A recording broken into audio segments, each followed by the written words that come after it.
오늘은 그 생각에서 벗어나기라는 주제로 여러분이 생각을 어떻게 다루어야 될 것인가. 이거가 심지어 깨어남이란 생각에서 벗어나는 것이다. 자기 생각에서 해탈하는 것이다. 라는 말까지 있어요. 근데 일반인들은 자기가 얼마나 생각에 사로잡혀 있는지를 모릅니다. 그리고 초견성을 해도 자기가 얼마나 생각에 뿌리 깊게 갇혀 있는지를 잘 몰라요. 견성 정도 해야 비로소 보여요. 그러니까 여러분이 한번 생각해 보세요.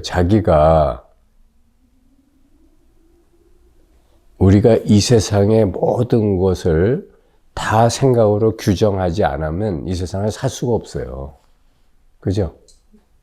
그러니까 나는 누구인가 하면은 생각으로 벌써 뭐 어쩌고저쩌고 하고 얘기하잖아요. 그죠? 또 자기 가족도 다 생각으로 정했잖아요. 그죠? 이웃 사람들도 마찬가지고. 또 인생관이니 가치관이니 전부 생각 아닙니까? 그죠? 그런데 문제는 자기가 가진 생각의 수준이 자기를 결정해요. 그죠? 근데 부처님은 뭐라고 말씀하셨냐면, 깨달음은 스트레스의 끝이다. 현대어로 말하면 그거예요. 왜냐하면 집 짓는 자여, 너는 더 이상 나에게 집을 짓지 못한다. 모든 고통은 이제 끝이다. 라는 말이 현대어로 말하면 스트레스가 끝났다는 얘기예요. 그죠? 집 짓는 자가 뭡니까? 생각이에요.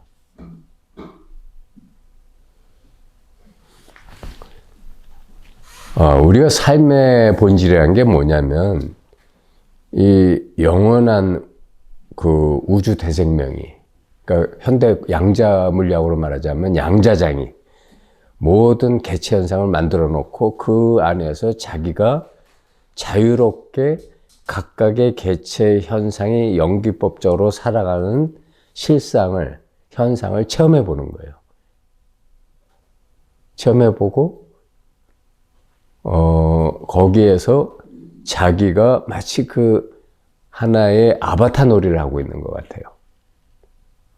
그러다가 보통 중생들은 그러고 살다가 그 아바타가 자기인지 알고 죽지만, 그래서 또 여러분 바다에 가서 보면 바다야말로 연기법을 가장 잘 보여주는데, 바다든 호수든 가서 여러분이 보면 파도가 끝없이 일어나고 사라지잖아요. 그죠?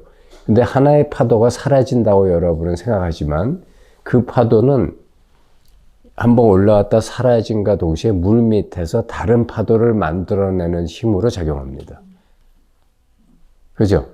그럼 또 그 파도는 만들어졌다가 사라지면서 또 다른 파도를 연이어서 일으켜요. 다시 말하면 실제로 이 파도들을 계속 나타나게 하는 힘은 보이지 않지만, 그러나 물 밑에서 이미 살아서 계속 움직이고 있어요. 그죠? 근데 우리는 보이는 파도만 보고 그게 전부인 줄 알아요. 그렇죠? 그래서 화살표를 보라는 말이, 화살표가 뭐냐면 보이진 않지만 이 모든 파도 현상을 일으키게 하는 힘이 있잖아요. 그죠? 그건 실제 하는 걸 여러분이 느끼잖아. 그죠? 그 연기법을 보는 거예요. 그래서 깨달음이란 연기법을 깨닫는 거야. 자, 그런데 그러니까 삶이란 영원한 우주 대생명이 개체 현상 놀이를 해보는 거예요. 그런데 그래서 여기서 우리가 깨어난다는 거는 그러니까 성경적으로 본다면 우리가 그런 면에서의 피조물이지. 근데 여러분이 피조물로만 살다 죽으면 그거는 기독교적인 사고방식에 끝나는 거고, 피조물인데 이 피조물에 항상 창조주가 같이 있었구나라는 걸 깨달을 때 불교의 깨달음이 열리는 거예요. 그런데 그 깨달음은 이제 어떻게 깨닫게 되냐면 자기 육식 활동을 가지고 자기의 보이지 않던 이 화살표를 보는 거야. 연기법을 보는 거야. 바다의 파도를 일으키는 보이지 않는 힘들을 보는 거예요. 무슨 말인지 알겠죠? 우리가 호수, 잔잔한 호수에 가서 물수제비 이렇게 돌 던지는 놀이 있잖아요. 그걸 던지면 반드시 돌멩이가 스쳐 지나가는 데에는 이 물결이 생깁니다. 옆으로 물결이 생겨서 퍼져나가요. 그죠? 그러면 그 퍼져나가는 힘이 물 자체는 없어요. 그렇지 않습니까? 그런데 뭔가 보이지 않던 뭐가 이렇게 그 힘을 가해줬기 때문에 물결이 생기기 시작하는 거야. 그렇죠? 그럼 하나의 물결로 끝나요? 하나의 물결은 다른 물결을 만들고 또 다른 물결은 또 다른 물결을 만들잖아요. 그래서 막 이렇게 마치 메아리처럼 빵빵빵빵 이렇게 막 원들이 막 중첩돼서 생기잖아요. 그죠? 그러니까 우리는 이 자잘한 삶의 현상에서도 연기법을 다 볼 수가 있고, 연기법이라는 건 뭐냐면 결국 우주에 있는 모든 살아 움직이는 현상들은 서로가 서로에게 영향을 주고받지 하나도 따로 독립해서 빼낼 수가 없다라는 거예요.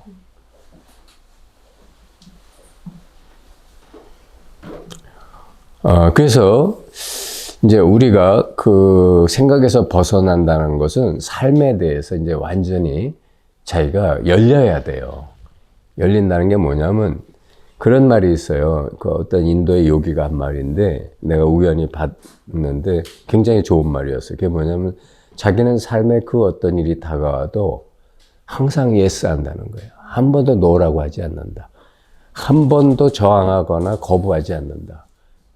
설사 그것이 얼마나 가슴 아프고 힘든 역경계라 할지라도 항상 웰컴이다. 왜냐하면 삶이 그런 거니까.